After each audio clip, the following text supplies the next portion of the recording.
విష్ణుమూర్తి శేషతల్పంపై శయనించడానికి అసలైన కారణమేమిటో ఇప్పుడు తెలుసుకుందాం. మన పురాణాలలో మీరు ఎన్నోసార్లు చూశారు విష్ణుమూర్తి శేషతల్పంపై క్షీరసాగరంలో నిద్రిస్తున్న దృశ్యం. కానీ అసలైన ప్రశ్న ఏమిటి అంటే విష్ణుమూర్తి ఎందుకు శేషతల్పంపై శయనిస్తారు అని.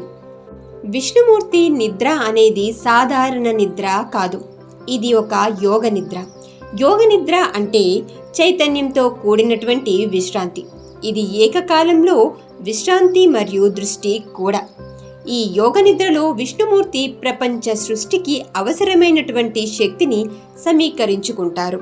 సృష్టికి ముందు ఉండే శూన్యస్థితిని ఇది సూచిస్తుంది. విష్ణుమూర్తి శేషతల్పంపై శయనించడం అంటే ముందుగా శేషుడు అనగా మిగిలినవాడు అని అర్థం. ప్రపంచం నశించినా చివరికి మిగిలేది శేషుడు అంటే అనంతుడు అని అర్థం.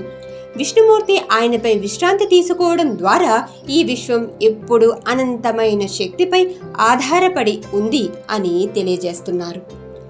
శేషుని 1000 తలలు కాలచక్రాన్ని, ప్రబంధ జ్ఞానాన్ని తెలియజేస్తాయి. ఇది ఒక ఆధ్యాత్మిక అర్థం. పరమతత్వం ఎప్పుడు అనంతమైన కాలాన్ని నయం చేస్తూ విశ్వాన్ని నియంత్రిస్తుంది. క్షీరసాగరం అంటే ఆధ్యాత్మిక జ్ఞాన సముద్రం. అదే జ్ఞాన సముద్రం మీద శయనించి ఉండటం అనేది విష్ణుమూర్తి పరిపూర్ణ జ్ఞానానికి ప్రతీక. ఈ స్థితిలో ఆయన శరీరంతో కాక ఆత్మతో విశ్వాన్ని కాపాడుతూ ఉంటారు. ఇక్కడ లక్ష్మీదేవి ఆయన పాదాల వద్ద కూర్చుని ఉంటారు. అది శక్తి మేలు చేయడానికి సిద్ధంగా ఉండే స్థితి. శయనిస్తున్న విష్ణుమూర్తి నాభి నుండి బ్రహ్మదేవుడు జననం జరుగుతుంది. అంటే శయన స్థితి నుంచే సృష్టి మొదలయ్యింది అని అర్థం. బ్రహ్మ ఆ సృష్టి కార్యాన్ని మొదలు పెడతారు. విష్ణువు ఈ స్థితిలో ఉండటం వల్ల సృష్టి స్థితి లయ ప్రక్రియ సమతుల్యంగా నడుస్తుంది. విష్ణుమూర్తి శయన స్థితి అనేది మనలోని ఆత్మశక్తిని గుర్తు చేస్తుంది.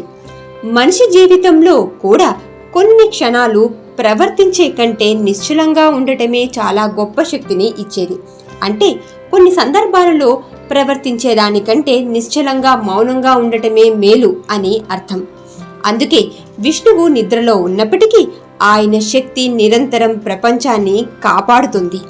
ఈ శయన స్థితి అంటే శాంతి, సమతుల్యత మరియు అంతర్ముఖత అని అర్థం.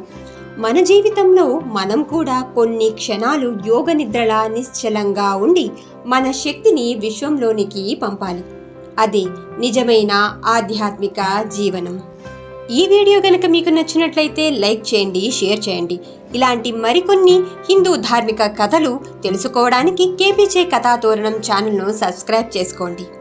జై శ్రీమన్నారాయణ.